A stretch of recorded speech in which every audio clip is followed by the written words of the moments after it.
ఏం చేశాడా వీడు?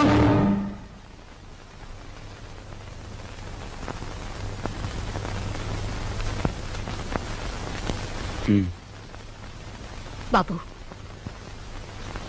వీడిని తమ్ముడురా. తప్పు చేస్తే శిక్షించాల్సిందే.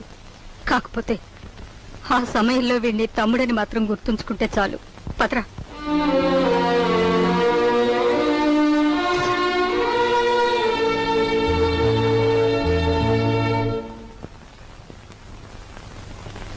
వాడెందుకు కుట్టాడో తెలుసమ్మా? చెప్పు. పక్కన కాబోయే పెళ్ళం ఉంది కదా, ఆవిడ ముందు గొప్పలు చూపించుకోవడానికి. ఒరే కృష్ణ, నువ్వు చిన్న కొడుకువైతే నీకంటే ముందు పుట్టిన పెద్ద కొడుకురా వాడు. నీకంటే ముందు నుంచే చూస్తున్నాను. వాడెప్పుడూ తప్పు చేయడు. వాడితో ఉన్న ఆ పిల్ల వాడంత గొప్పదని నా అభిప్రాయం. ఏం జరిగిందో తెలుసా అని వాడు నిన్ను చూసి వణికిపోయినప్పుడు నీ గురించి ఏ దుర్వార్త వినవలసి వస్తుందో అని భయపడ్డాను. ఏం జరిగిందని అడగటానికి కూడా ధైర్యం చాలకు వచ్చేశానురా.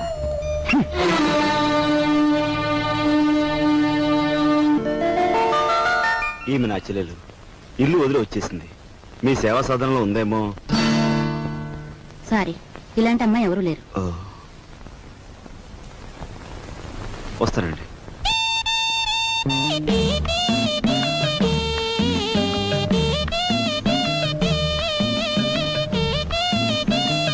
ఇలా రా.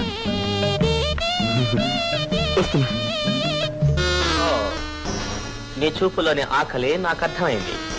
నీకేది కావాలన్నా నేను ఉపయోగపడతాను, అలాగే నాకేది కావాలన్నా నువ్వు ఉపయోగపడాలి. ఇక్కడ ఫ్రెండ్షిప్ కి అది కండిషన్. ఓకే? రాజు, నువ్వేవి అనుకోనంటే ఈ డబ్బుతో నీ అప్పులన్నీ తీరిస్తే ఎలా ఉంటుంది? స్నేహితురాలుగా నేనేం చేయాలో, ఏం చేయగలను నాకేం అర్థం కావటం లేదు. నీ అభిమానం, ఆత్మబలం అండగా ఉంటే నాకు అంతే చాలు. పద. మంచి తరుణం మించిపోవును, ఆలసించిన ఆశాభంగం. 8 రోజులు సైకిల్ తొక్కిన వారికి 8,000 రూపాయలు బహుమానం. 8 days 8,000. 8 రోజులు సైకిల్ తొక్కిన వారికి 8,000 రూపాయలు బహుమానం.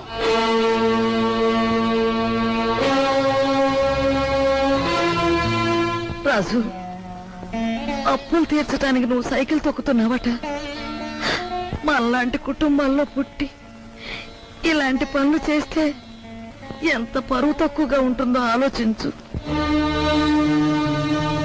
నేను చాటుగానో సన్నాసి బుద్ధితోనో దొంగతనం చేస్తున్నాను అనుకో, లేదా కన్నవాళ్ళనే వెన్నుపోటు పొడుస్తున్నాను అనుకో, లేదా అప్పుల చేత పంచాయతీ జరిపించాను అనుకో, అప్పుడు నేను 10 మంది చేత చీ అనిపించుకునేవాడిని అవుతాను. ఏమిటా నువ్వు మాట్లాడేది? మొన్నటికి మొన్న కుమ్మరాడి దగ్గర కూలిపిని కొప్పుకొని ఏంటి పరువు మీద పెద్ద బండ పడేస్తావు. ఇవాళ మీ నాన్న చచ్చిపోయాక ఆగు. ఇప్పుడు నువ్వేమిటి మాట్లాడింది? మా నాన్న చచ్చిపోయాడా? ఆ మాట నువ్వంటున్నావా? నువ్వు ఏమిట్రా అది?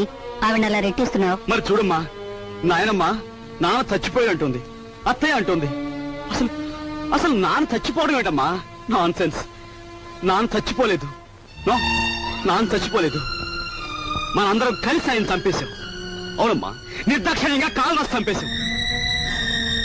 కొండంత మనిషిని చాదస్తుతో కొందరు, స్వార్థంతో కొందరు, ఇలా అందరూ కలిసి ఆయన చంపేశాం. ఏ చంపలేదా? ఒక్కసారి మీరందరూ గుండెల మీద చేతులు వేసుకుని ఆలోచించండి. ఆయన జీతం నెలకు 500 రూపాయలు, కేవలం 500 రూపాయలు. తాహతకు మించిన కోరికలు కోరి మనందరం కలిసి ఆయన చంపేశాం. He was successfully murdered by all his family members. నోరుంది కదా అని తప్పులు పడుతున్నారు. నేను చేస్తున్న ఈ పనిలో ఓ పవిత్రమైన ఆశయం ఉందే తప్ప ఇదేం పరువు పోయే పని కాదని నాకు బాగా తెలుసు. మీరు ఒప్పుకున్నా ఒప్పుకోకపోయినా ఈ పని నేను చేసే తీరు.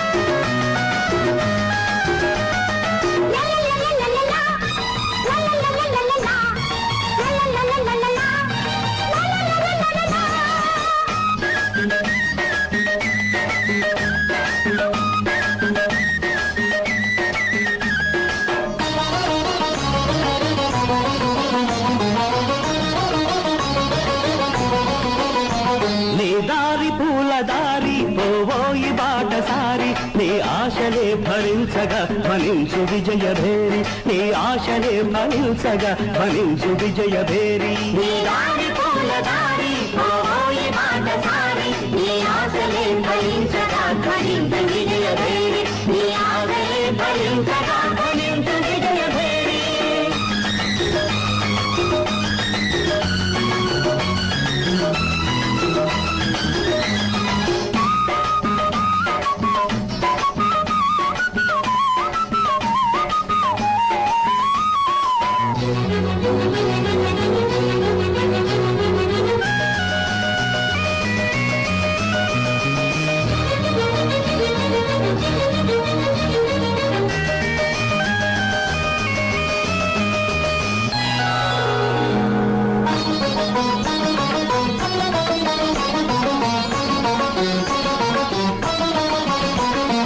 ఆశయాలు గురిగా సాహసాలు సిరిగా సాగాలి జైత్రరథం అడిబడిగా మలుపులల్ని ఉన్నా గెలుపునేదిరన్నా సాధించు మనోరథం మనిషిగా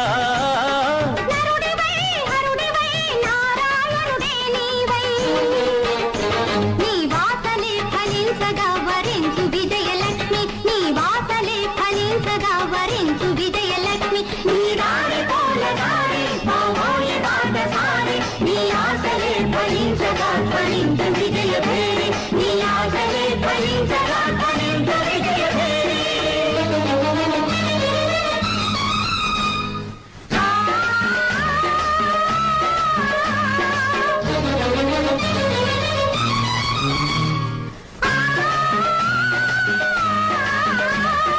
అయ్యప్ప స్వామియే శరణమయ్యప్ప అయ్యప్ప స్వామియే శరణమయ్యప్ప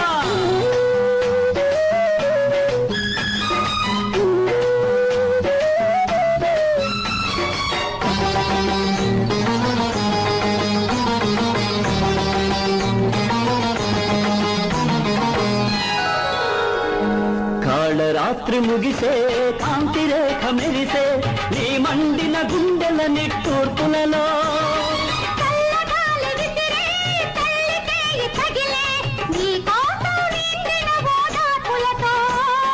విజయమో విలయమో విధి విలాసమేదైనా నీ రక్తమే జ్వలించగా జయించు ఆత్మశక్తి నీ రక్తమే జ్వలించగా జయించు ఆత్మశక్తి నీ దారి పూల దారి పోయి మాట సారి నీ ఆశలే ఫలించగా ఫలించు విజయ భేరి నీ ఆశలే ఫలించగా ఫలించు విజయ భేరి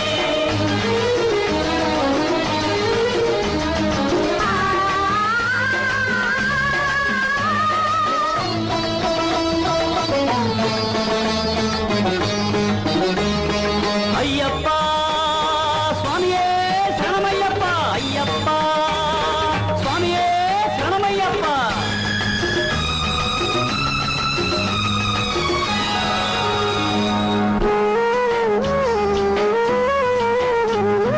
దిక్కులన్నీ కలిసే ఒకటి వెలసే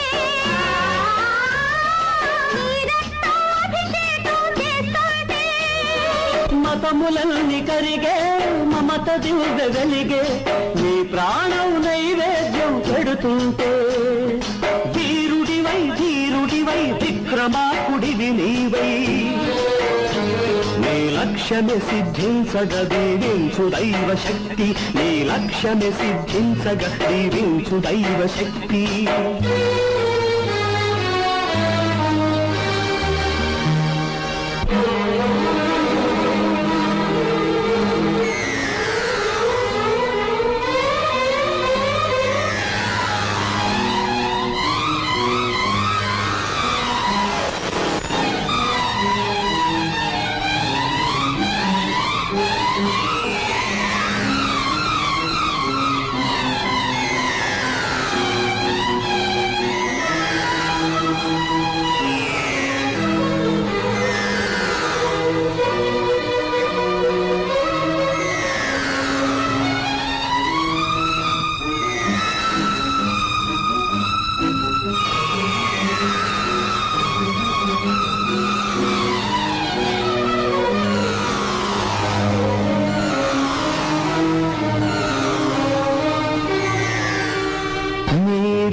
పూలదారి పోవోయి బాటసారి నీ ఆశలే ఫలించగా ధ్వనించు విజయ భేరీ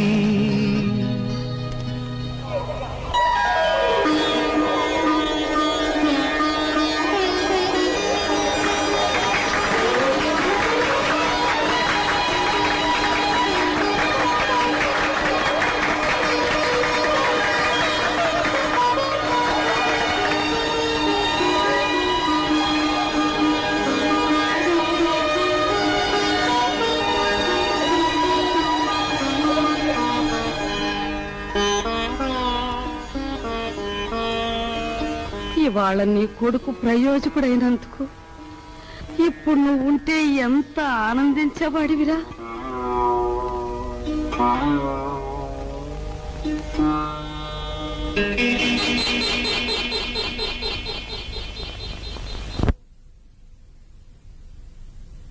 రాజుగాడి గదిలో దూరి డబ్బు కాచేద్దామంటే వాడు పడుకున్నాడో లేదో తెలియచావట్లేదు. పడుకున్నాడని దగ్గరికి వెళ్ళామనుకో వాడు బాంబుల పేర్లా పేల్తాడు. అసలు ఈ గొడవంతా దేనికి? నువ్వు మీ ముసల్దాన్ దగ్గరికి వెళ్ళి కుక్క పెట్టి ఒక ఏడుపేడు ఆవిడ కాచేసుకొచ్చి మనకిస్తుంది.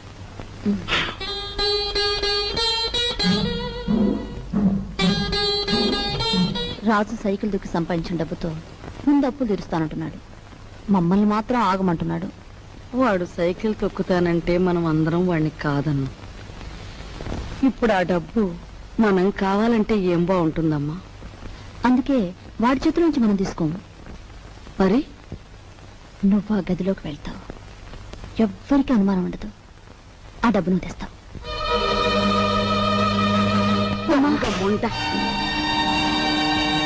వాడు పగలనక రాత్రనక కష్టపడి రక్తం ఓడ్చి సంపాదించిన డబ్బు దొంగిలించమంటావా? ఆలోచిస్తే నాకు ఇప్పుడు అర్థం అవుతుంది. నా కొడుకు డబ్బు కూడా నువ్వే కాజేశావు. వాళ్ళు నువ్వే చంపేశావు.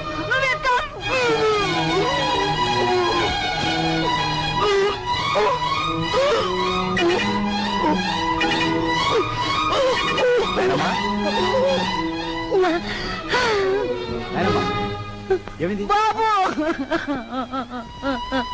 ఏమైందేనమ్మా? ఎందుకు కేకలు పెట్టావు? నాయనమ్మా ఏమైందేనా?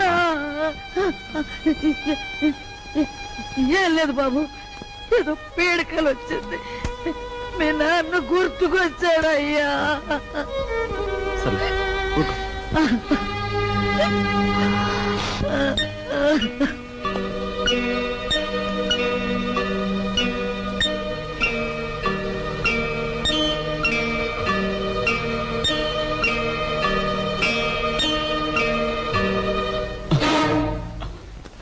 ఏమిట్రా లోపల నుంచి వస్తున్నా? ఏమిటి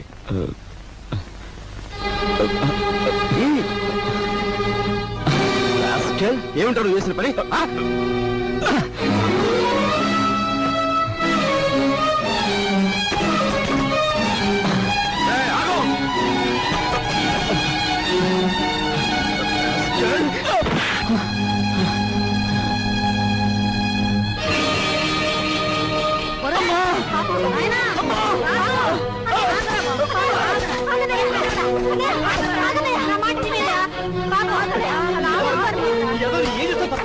అమ్మా వదలమ్మా, మీరు కూడా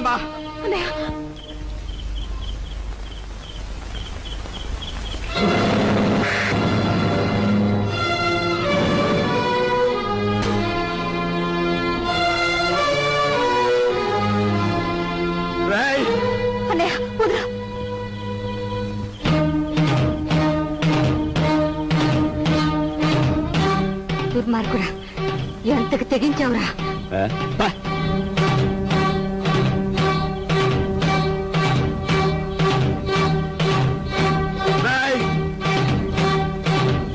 తప్పు చేస్తే శిక్షించాల్సిందే. కాకపోతే ఆ సమయంలో వీడిని తమ్ముడని మాత్రం గుర్తుంచుకుంటే చాలు. తమ్ముడు ఎవడ్రా నీకు తమ్ముడు? ఒక సిగరెట్ వెలిగించినంతసేపు లేదు నీ పెద్దరికం, ఒక దమ్ము లాగినంతసేపు లేదు నీ పెద్దరికం. అందుకోసం నువ్వు ఎగిరిపడిన అవసరం లేదు. ఏమిటి నీ గొప్ప? నాన్న చచ్చిపోయి 4 రోజులు కాలేదు, రకరకాలుగా అధికారం చలాయించాలని చూస్తున్నావు. నీ పెద్దరికం నాకు అక్కర్లేదు. సచ్చినాడ ముసలిముండా. ఐఎమ్ సారీ, నీకు మర్యాద ఇవ్వాలి కదూ. చూడు మిస్టర్, నీకు ఎవరి పెద్దరికం అక్కర్లేదనుకుంటే ఈ ఇంట్లో నుంచి తక్షణం బయటకు వెళ్ళిపోవచ్చు. నేను ఇంట్లోంచి వెళ్ళిపోవాల్సి వస్తే ఏం జరుగుతుందో తెలుసా? నువ్వు ఈ ఇంట్లో ఉండాలంటే ఏం చేయాలో తెలుసా? తెలుసు. నిన్ను అన్నా అని గుర్తించాలి, నువ్వు తంతే పడుండాలి. అంతేకాదు, దున్నపోతుల తింటూ కూర్చోకూడదు. కాయ కష్టం చేసైనా సరే సంపాదించాలి, అప్పుడే నీకు తిండి. ఓహో, సంసారం సవ్యంగా సాగాలంటే ఇంట్లో అందరూ కష్టపడాలి. అలాగే ఇంటి పరువు కాపాడాలంటే అందరూ కలిసి ఉండాలి కదూ.